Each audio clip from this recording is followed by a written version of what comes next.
What makes social media journalism so powerful? They cannot associate Israel with crimes against humanity, genocide, war crimes. They're not able to see that. When you're trying to tell me that something that I've just seen, completely 4K, completely raw, is not what's actually happening. 180 Palestinians died. Who killed them? Well, this is hypocrisy because you're seeing two different things. The Palestinian journalists that we see, they're walking news agencies. Kids in America can't see what Israel is doing in Gaza. Why? Why are you killing journalists? Why are you censoring their funerals? I think we need everyone in media. The journalists in Gaza, they are the story. They are part of the story.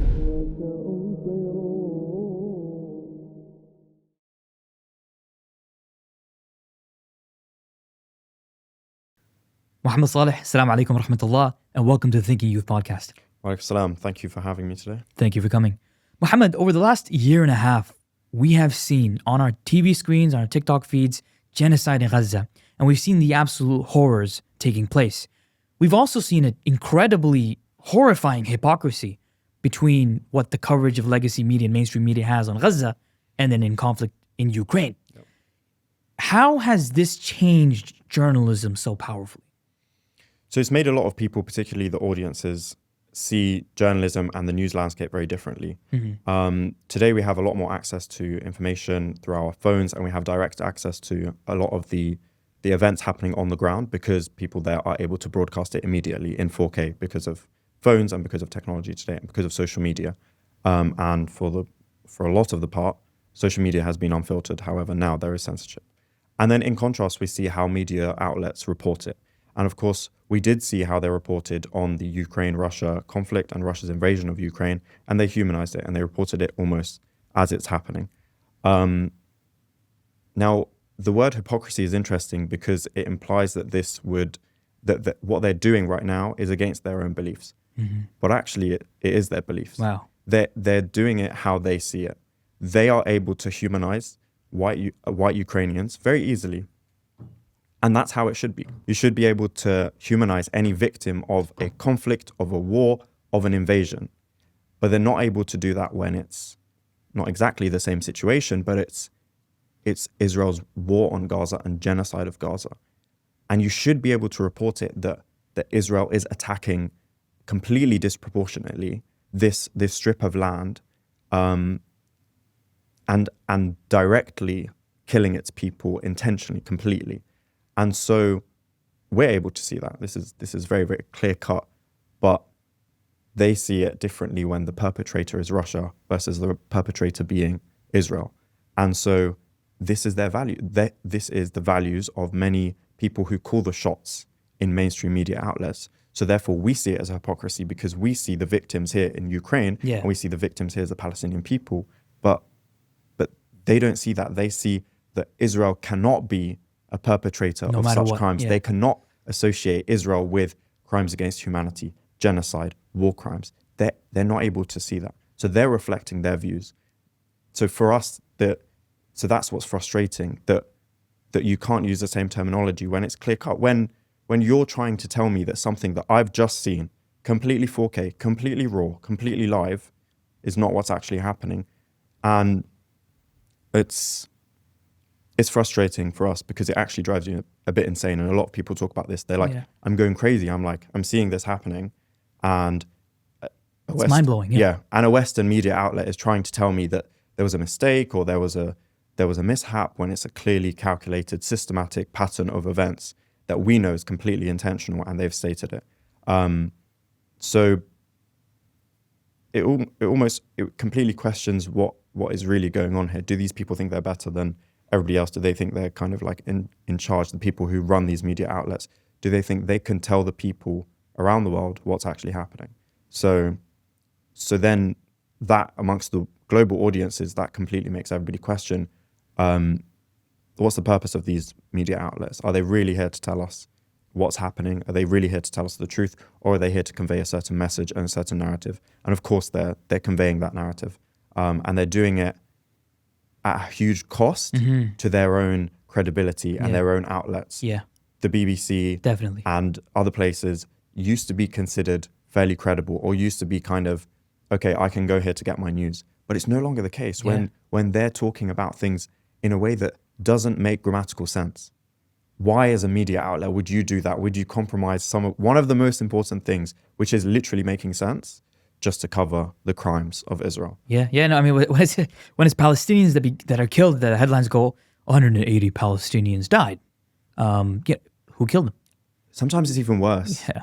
Their lives lost their lives, or there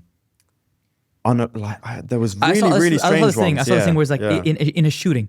Yeah. Like as if it's some like Bullet school shooting somewhere. entered, Yeah. A bullet found its way into the Palestinian girl. Yeah. Or Arab girl. Yeah. this Maybe we doesn't make should sense. interview the bullet and ask how to get there. Of course, because the bullet now knows more than everybody who has witnessed. It doesn't make sense. It doesn't make any sense. Yeah. And why would anybody compromise making sense to cover for somebody else? It's insane. It's insane. And I think that leads to a question, and I'm glad you very interesting. You talked about the hypocrisy. To us, it seems like hypocrisy. To someone who's believed maybe in legacy media, the BBCs, the CNNs, this is hypocrisy because you're seeing two different things. Of course. And there's lies that are happening. We got to call for what it is: misinformation, lies, fake news, wrong stuff. Right now, so that leads to an interesting kind of conversation because, okay, on one hand, we've seen so many people come out and, allegedly say, the BBC is purposely doing this and all of these organizations are very intentional in their dismissal of Palestinians, human lives, human beings killed, bombed, destroyed, doesn't matter. But that leads to a question of, okay, so we have legacy media, right? The BBCs, the CNNs, the Fox News, whatever you want to call it, whoever they are. Then it's interesting because you have a mainstream, let's say, media outlets like on television, 24-hour kind of media outlets in the Muslim world, or in other countries beyond the Western world, maybe the TRTs, the Al Jazeeras, and they do play a very significant role, and that's you could say that's segment two. I get a third group, and that's where I want to bring you in.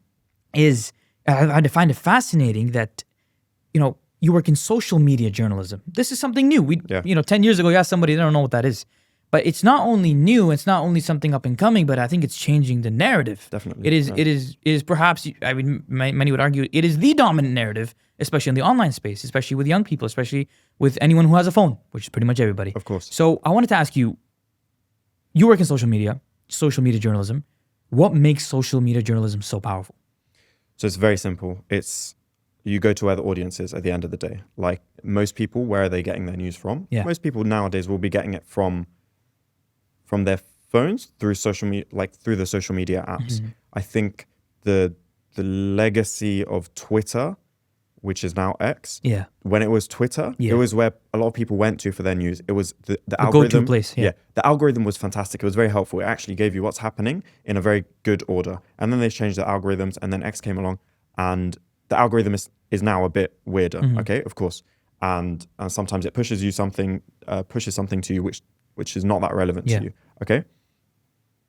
And now Instagram has heavily taken over, which is strange because Instagram used to be a place where people post their nice pictures, but now it's where a lot of news outlets, be it independent news outlets or as you said, that second category, or the mainstream, is where they may actually break news. It may be the first place that they put news.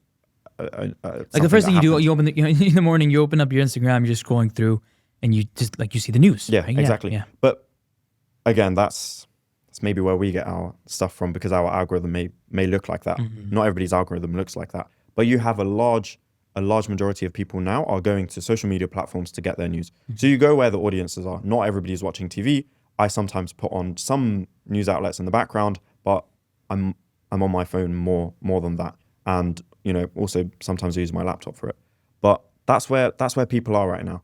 And it's maybe not where most of the old people are, but it's like definitely most young people, they're getting their news through their phone, and maybe some of the slightly older generations up to like the 40s, and then above that, they're still maybe watching traditional media.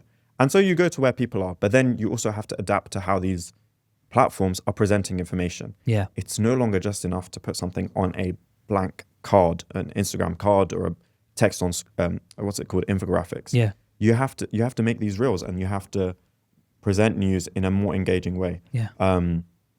And video, a lot of these platforms have become video first. Like TikTok really revolutionized the video space. And it meant that people now are looking for something which is very engaging, has striking visual features, audio features, subtitles, captions, so that they're visually stimulated. And so if you're a news organization that doesn't adapt to that, then you're missing out. And at the end of the day, any news organization wants to get their information or wants to get the news to an audience. And if you fall behind, then I'm sorry, you lost out. We adapted a lot in the past couple of years before 7th of October to becoming video first. I would say we're video heavy right now. Yeah. Some people would argue we're video first or not, but it's where people get their news from. So you have to adapt to it, and making engaging content, doing things with a good first 3 second hook.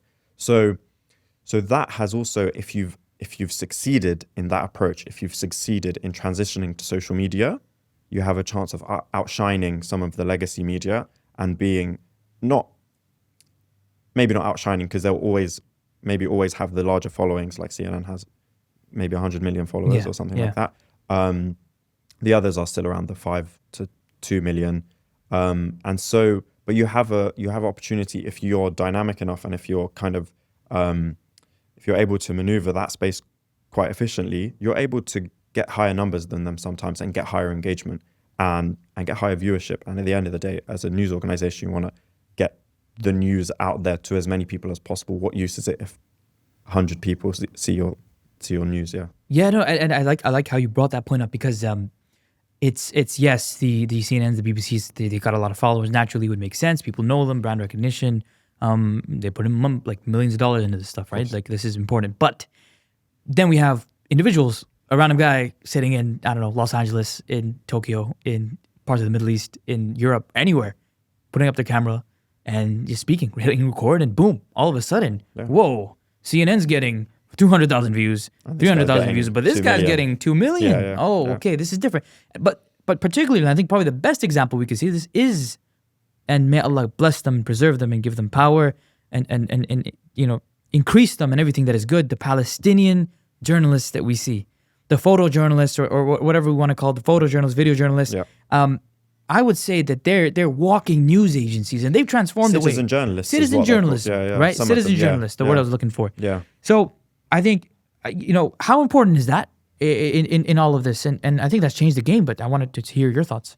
It really has, but it comes because of unfortunate circumstances, because as a Palestinian in Gaza right now, how much are you able to change the current situation? Not as much, but you can document what's happening, and that's the easiest thing. You can simply get out your phone. And I think this is, at the beginning of the war, this is what they said. We hope to change the situation by documenting these crimes against us, and in the hope that somebody will see these things happening and somebody will change it. And of course, it did move the world. We saw the South Africa take Israel to the ICJ for genocide, and they used so much of that footage, so much of the citizen journalism that happened, and so much of the raw capturing of Israel bombed this building, Israel directly targeted this person or this house. But unfortunately, it changed the narrative. It changed the narrative because what these people simply did was document what Israel was doing, and that is enough. That is enough to capture the crimes and the intent and the intentional targeting of these people. Everything's out there, Yeah. What else would anybody do if they were in the same situation? Yeah. You wouldn't sit around and not document this. The least you would do is literally tell people, Israel just did this, stop this. Yeah. Try to stop this. Do whatever you can to stop this. And that's what they did. A lot of the official journalists, they simply document what Israel is doing. And that does enough, to be honest. And as we've seen, the how much popular mobilization there's become, that raw documentation was enough to move people, because these crimes are so huge, so grand, like that you can't deny what's happening, and you can't kind of not be moved by what's happening. And so always, as an individual, it's easier to maneuver and to document things. And they literally, a lot of the people in Gaza, they post something completely raw. As news organizations, or as any entity, any business or anything, let's focus on the news organizations, it's harder to maneuver, it's harder to adapt and kind of publish something. It takes checks and verification, and then sometimes templating something, putting on the context that you need to put on it. And that's where the citizen journalism came in so fast, because it is breaking news. It's raw, it's live. It's Anas Sharif in Gaza saw this happen in front of him. He documents it. He puts his name, watermark on the video. He uploads. That's enough. And that is documentation of a war crime. Okay? Other people around, other organizations, you have to check, especially out of Gaza. And most of course, because no other journalists or no media entities are right now allowed to enter Gaza. You have to verify whether something's happened. You have to check who the source is. And of course, over the past 2 years, we've all become very familiar with a lot of the journalists in Gaza. I can tell you which journalist is in the north of Gaza, which is in the south, and the kind of things that they usually document. Okay? But as a news organization, there's a lot of checks and balances that you have to do and a lot of verification. And that's where it becomes a little bit slower. And that's where the citizen journalism is like, okay. Instantaneous, yeah. Yeah. And then me as an audience, if I put myself as an audience member, I can go straight to this person who's on the ground and know what's happening and know raw what's happening, rather than a news organization which may give their editorial line or their perspective of what's happening. And I don't really need that, because this is clear cut. This is clearly what's happening. And I actually value the perspective of the person affected by this attack or by this, whatever it may be, even if it's, let's take ourselves out of Gaza right now, even if it's a tsunami. You get the user-generated content, the person on the ground. That's where the information really comes from. And so citizen journalism is so valuable. And then you have kind of like content creators themselves and people who comment on things. That stuff, sometimes you'll get the biases of the person. Sometimes you'll get really valuable analysis. But then, you know, how verifiable is it sometimes? Sometimes there are some people who are experts in the field, experts on certain topics, and it's good to get their analysis or their perspective on what's happening, and they will tell you what's happened, and then they'll give you a bit of context around it. And that's what some news organizations do. But sometimes it's not necessary, because it's just, khalas, I need to know what's happened here, and that's enough for me. And then I go and report on something, or I add it to a wider report. Some people make documentaries, and you just take it straight from the source. The people in Gaza are the source. You don't need extra flowering up and stuff. They're the ones who are affected by this. They're the ones that you need to hear from the most. I've heard from you, and I think the audience hears from you, the effectiveness of social media journalism. It's grown, and I think it'll keep growing, and the benefits of it. We've also seen there's an element of strong truth to this. There's a direct source, first-hand source of the horrifying crimes that are happening, and then you've talked about the effectiveness of it. This is clearly making moves, and I think the legacy media, they're looking at this. They're looking at this and seeing it, and perhaps even trying to emulate some of this stuff. But I wanted to ask you, with those three things, what impact do you think this has on the Israeli lobby and the Zionists that are committing this genocide? I think what impact it has on them is quite clear, because it's the Israeli government and the Israeli army is doing this. People who defend these actions are clearly defending a genocide. So that puts them in the worst position possible. Okay? And what they do about it is the interesting thing. And so you have, as we just said, the raw journalism. A lot of this is being censored now, and that censorship is critical because it's critical on so many different levels. Firstly, on the very basic human rights level, it censors free speech, which is very, very frustrating and it's illegal, in some places. Okay, so it censors free speech, and that's very unhelpful. Okay, and then what censoring free speech does is stunt the documentation of these war crimes and kind of reduce people's capabilities of creating an archive of what's happening. Unfortunately, what they're doing is still ongoing, so that archive is ever growing, and forget about the archive, it's people's lives who are being lost. So you're censoring the people documenting people being killed. And what does that say? Who are you trying to kind of shun out in this kind of map that's being drawn here? You're trying to say that somebody being killed is not worthy of the rest of the world seeing and finding out. Okay, you're trying to say that the person documenting that is not worth hearing from, whereas in any other part of the world, it's like, okay, somebody was just killed in front of me. You know, news outlets would run towards that war crime. That's a big deal. Towards that crime scene, exactly. Okay. And then you're trying to really play with how people perceive what's happening. And that censorship through algorithms and through complete like banning some accounts, some of the journalists in Gaza, their accounts have been completely shut down, and they made new accounts and they came back. But that is affecting, that's trying to affect the audience who are affected by this. That's trying to reshape their narrative after, reshape their kind of thinking and their understanding of what's happening after they've pretty much made up their mind after what they've seen. Because what you've seen is clear cut. Yeah. And so you can't unsee it. Yeah. And so they're trying to play catch up through this censorship, but it doesn't work. Like and then the censorship now has become a topic of itself. Like, why are they censoring? Who's making these shots? Meta is, I think people are suing Meta because of their censorship on specifically Palestinian content and the word Palestine. And it's so interesting because these are global entities and huge corporations, and it makes them look very weak that you're saying that you are affected and you are frustrated that people are documenting just a clear reality. Like, how weak are you? How kind of insecure are you? And again, who are you defending? Why are you doing this? Who is behind this? Who's telling you, okay, no, kids in America can't see what Israel is doing in Gaza. Yeah. Why? Yeah. You know, like, why aren't you letting journalists in? Why are you killing journalists? Why are you censoring their funerals? Yeah. All like important questions to ask. It's so many questions. But it's the answers are clear. So clear. We're not in day one of this war. We're 2 years in, and we know exactly why. America sends the most weapons to Israel. America funds Israel and funds all of this activity, and America completely provides cover for Israel, trying to sanction the people who are sanctioning the war crimes. Like, this doesn't make sense. They're bending international law. They're bending the values and the so-called values that the Western world is kind of built human on. values. What are Western values? Are these law. Western values? Yeah. So it's very clear cut. There's the trail of events is so clear, and the trail of kind of who this leads back to is very, very clear.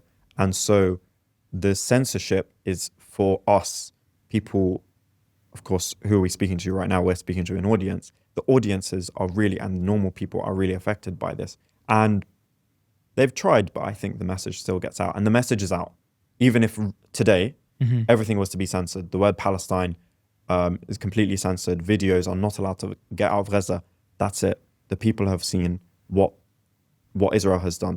They've seen what they've needed to see, and opinions have been made. They can try to continue to tell people, oh no, what you saw is it's not how it is. You know, it's fine. Everything's fine. We're still the good guys. No, and they've shown the levels of audiences and the categories of audiences who have been affected by this. TikTok. Yeah. The people on TikTok are very young, but people on TikTok have seen what's clearly happened. And so America tried to ban TikTok in the US, like the American government. And so they've really shown kind of how frustrated they are at global audiences and global populations being affected by this. Yeah. Mohammad, bro, I've been following your work for quite a while, and one thing Allahumma barak, I've seen consistently is, you're doing your work, you're working hard, mashallah, in journalism, and inshallah, may Allah empower you and give you more. And I think it's important. We need Muslims in journalism. And there are, and I'm happy that it's increasing. But I've also noticed that you're pretty unapologetic about your Islam. Yeah. You're Muslim. You post, on your stories, and you talk about Islam. You're a Muslim, and it sounds, maybe that sounds like weird, crazy to say, because that should be normal. But like, I'm actually it's refreshing. And the reason I bring that up, Allahumma barik, is the bar is low. But seriously though, like, I think it means something. Even in this conversation, I'm quite impressed. And the idea is, I wanted to ask you then, so what does it mean to be anchored in Islamic values or Muslim values while navigating a profession that is built on a lot of pressure, known as like compromise and political influence? So how do you navigate that? Okay. Firstly, I want to take it back to the first thing you said in that question. Okay. I think we need everyone in media. Yeah. I think everybody needs to be represented in media. Yeah. firstly, to give people very equal opportunities. I think everybody should have a chance in media. But secondly, to get different expertise. Everybody will be an expert in certain things, and everybody, I hope, most people will be an expert in their country or their region or their community or their religion as well. So everybody needs to be represented in media, and that's how you get equal, unfair, and informative media. Each topic or country or region or faith should have an expert speaking about it, and that's how you get proper media. Okay, so that's a good foundation. All right, and me being unapologetic about my Islam. Well, firstly, my name is Muhammad, so I have no choice about that. Okay, alhamdulillah, my parents called me Muhammad, and they took a fantastic decision because I don't look very Arab or Muslim or Asian or whatever. But my name is Muhammad, so it's with me wherever I go. Okay. Secondly, what does Islam teach us? Islam teaches us to uphold good values, proper values, honesty. Okay, and to look after the miskeen, the underprivileged, or the poor people, or people who are facing difficulty, and to take care of them and to safeguard them. And so, journalism is a fantastic way to try to do that, and in a very, very credible and helpful way. Journalism simply, you try to get the voice of the people out as much as you can. Journalism is not always about the person, the journalist, the reporter. It shouldn't really be, unless that journalist is an expert in a certain field, or unless that journalist is part of the story. The journalists in Gaza, they are the story. They are part of the story, okay? It can be about them. And also they know when to not make it about them, okay? And so as journalists, you should tell the stories of the people. And I don't see any conflict with Islamic values and what Islam teaches, to be honest, to be truthful, to be brave. And as the Prophet ﷺ, he's a Sadiq al-Amin, like he was a very trusted person, and he was honest. And so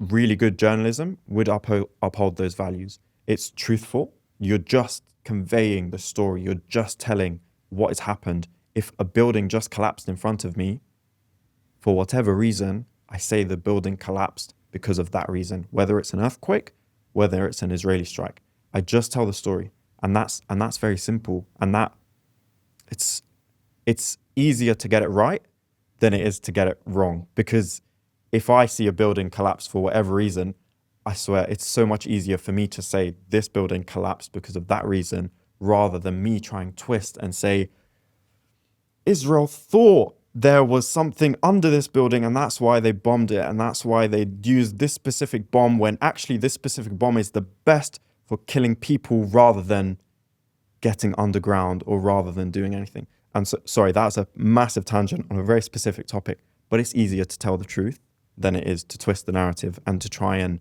warp people's perception of something that's just happened in front of you. The emphasis, I hope that answers your question. No, it absolutely does. Yeah. It absolutely does. And I think the key takeaway, I love how you talked about truth, because it sometimes feels that, when we talk about representation and we talk about truth, it feels like we're talking about things that somehow aren't connected. And I'll explain what I mean by that. We've heard, and the reason I use the word, we need more Muslims in journalism. You probably heard a lot of ammus or uncles or people in the community or wherever it may be, and I'm sure other communities have the same. Was like, we need more XYZ in media. We need more Muslims in media. We need more people of color in media. Sure, there's obviously merit to that question. It's part of what we're talking about. But there are Muslims in media. There are, people of different communities in media. But sometimes it feels like, are they really there for the idea of truth telling, seeing what's happening? Or is it kind of to just tick off a box it's Muslims sometimes they come off as being tokenized in a lot of these mainstream media companies, constrained, silenced. Why can you just comment on that and the idea of why representation isn't enough for truth telling? Just merely checking a box, being like, oh, he's the Muslim guy, so he must know everything. Yeah. Please comment on that. So there's the people getting into media outlets, and everyone tries to at the end of the day, it is a job. Yeah.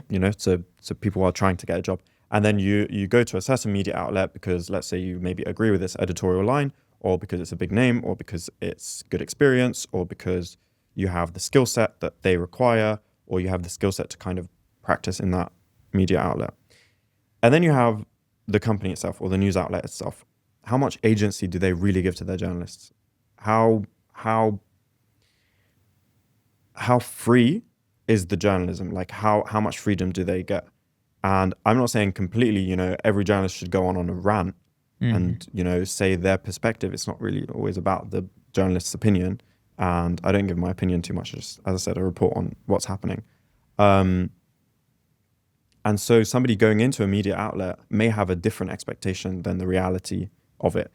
Today, we've seen the reality of it, which is you may have a Muslim or an Arab or a Middle Easterner or a person from North Africa or a person from Africa or a person from wherever in a newsroom, but their country or their community is not represented correctly or accurately from that newsroom. And so that boils down to agency. How much are they willing, how much are they able to do in that news outlet, and why are they able to not do much? Who is it that is calling the shots? Who is it that is there's hierarchies in any news outlet. There's your reporters, and then there's your editors. It's not a video editor, it's like editor of a script or something, and then you have sub-editors, and then you have editor-in-chief. Editor-in-chief is a person who is in control of the editorial line. So sometimes it may actually go up to the top ranking person to make a decision on a simple news outlet. And that's putting all your eggs in one basket sometimes. Okay. Mm-hmm. So, but that's very specific. And so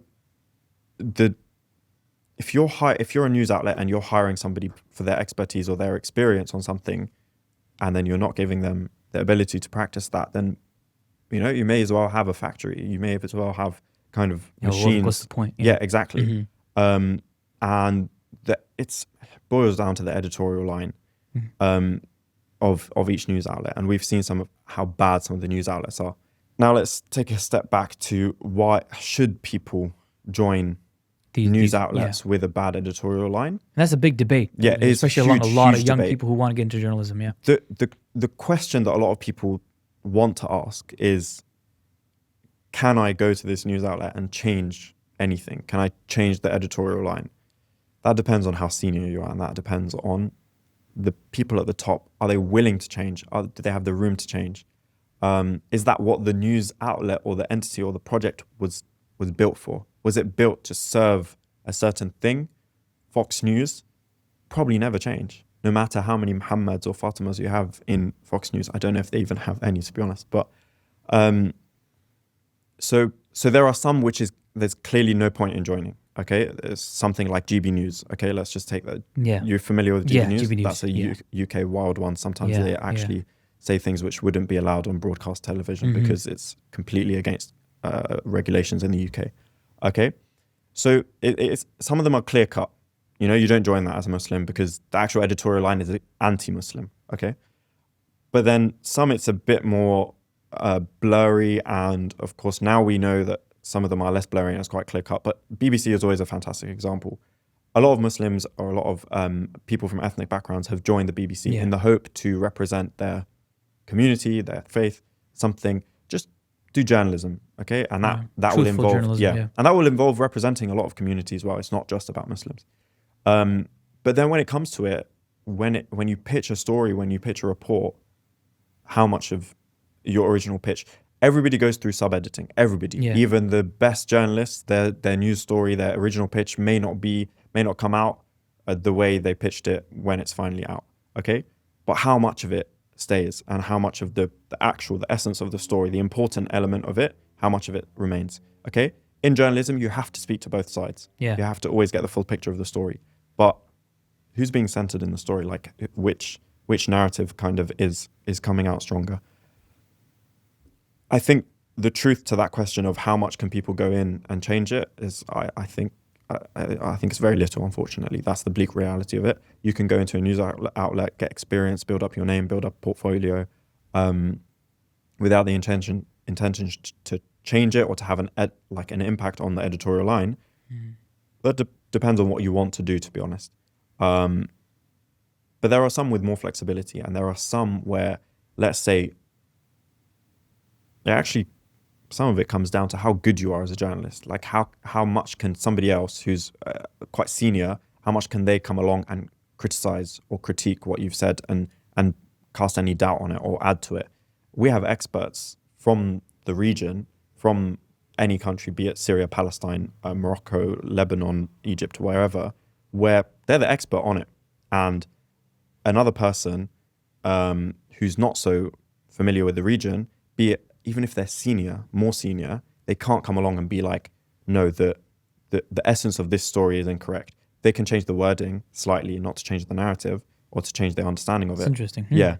So they can come along and critique maybe how it's phrased or to make it fit into the editorial guidelines, but the actual crux of the story, the expert should be calling the shot on that. And therefore, if you become an expert, then you get to call the shot, or technically you should be able to call the shot. And if somebody else is changing the crux of the meaning of the story, something shady is going on. So the advice, I don't know if we're at the advice stage yet. Yeah, yeah. I mean, the reason why, just to point out the advice, is like, I think there's two types of camps that could be or should be listening to this maybe from this story that you're telling is, A, there's the Muslims that are in media, the Muslims that are already in that comfortable or uncomfortable position perhaps of like, okay, what's going on? What do I do? What do I say? This is against my values. I had this job and I want to tell the truth. What do I do? There's a dilemma. That could go from the most basic levels of people just starting out to people who are hosting shows on mainstream platforms, to people who are running some organizations, right? So there's that camp. But then there's also the kid at university is studying journalism right now, about to enter, like, oh, where do I get my internship? All this stuff. Those thoughts are going in their mind. Yeah. Those two people, so like, what advice would you have for those two camps of people? In my very short career, it's not too short, but in my limited experience main piece of advice is become an expert. Become an expert in something. That way, when somebody else comes along and doubts you, you can present the facts to them and you can say to them, actually, I'm an expert in this. And, in a respectful, modest way, you can say, actually, I may know more than you about this. And that's not too bad. That's not big-headed or anything. Okay. And those two camps is brilliant. Okay. You have somebody who they've worked in this news outlet and they may question or may be frustrated at the editorial line. If you're an expert, you can either try and change the editorial line and make it more factual, more representative of what's actually happening on what you're reporting on. And if you're able to change that, then fantastic. You've really actually achieved something which is quite monumental, depending on the scale or size of the news outlet. Or you'll have the wisdom to be like, no, I'm an expert on this, and I know that they're not reporting on it properly, and just leave. And just go somewhere better. Or if you're really an expert, you'll be able to go and do something yourself. And now we have people who just do the journalism themselves. There's ways of making money from that now. And so if you're an expert on something, then people will come to you. Become an expert. Become somebody people are dying to get your perspective on what's happening. That is epic. So if you're young, so that's the advice to the people who are probably even older than me, who are like working in news outlets. And I try to give that advice humbly as much as possible. And then to the young student of journalism or anybody looking into journalism, become an expert. Become so specialized in something that Al Jazeera will one day pick up the phone to you and be like, we would love for you to speak about this topic. Or Middle East Eye will come to you and want to do a 2-hour podcast with you about something because you have depth of knowledge about something.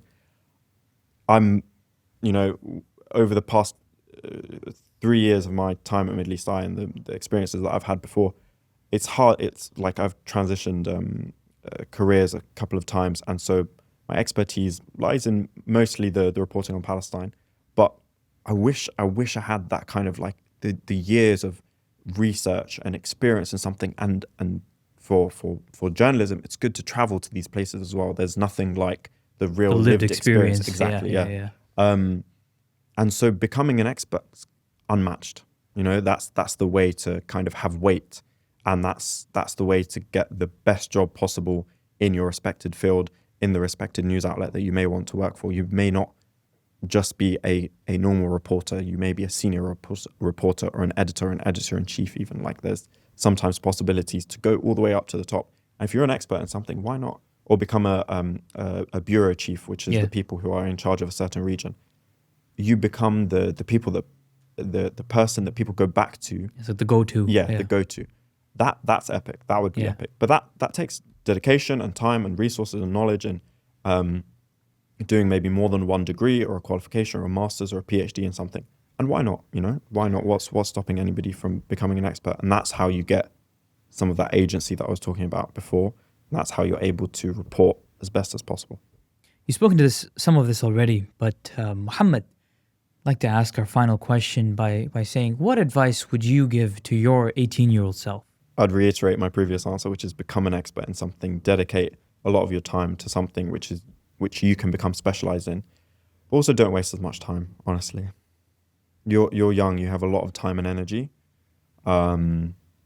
Use it more wisely. You're investing in yourself at the end of the day. Just like we invest money, it's your active decision to put money aside to invest in something long term. Think ahead, think 5, 10 years, 20 years ahead. Think about where you want to be, okay? And investing in yourself is exactly the same. Invest in yourself and become specialized in something. Yeah, that would be my advice. Mohammad Saleh, thank you very much. Jazakallahu khairan. And thank you for coming to the Thinking Youth podcast. And brothers and sisters watching, thank you for coming to the Thinking Youth podcast. Make sure to hit that subscribe button. Comment down below. What do you think? Do you like it? What do you want to see? Do you want to see different guests? How can we improve? Because this isn't just me. It isn't just a bunch of the team members, the many team members that we have working on this project hard, but it's also you and your contributions. Your help means the most to us. So thank you for tuning in to the Thinking Youth. Wa jazakallahu khairan. Wassalamu alaikum wa rahmatullahi wa barakatuh. Wa alaikum assalam wa rahmatullahi. Please remember to subscribe to our social media and YouTube channels and head over to our website thinkingmuslim.com to sign up to my weekly newsletter. Jazakallah khair.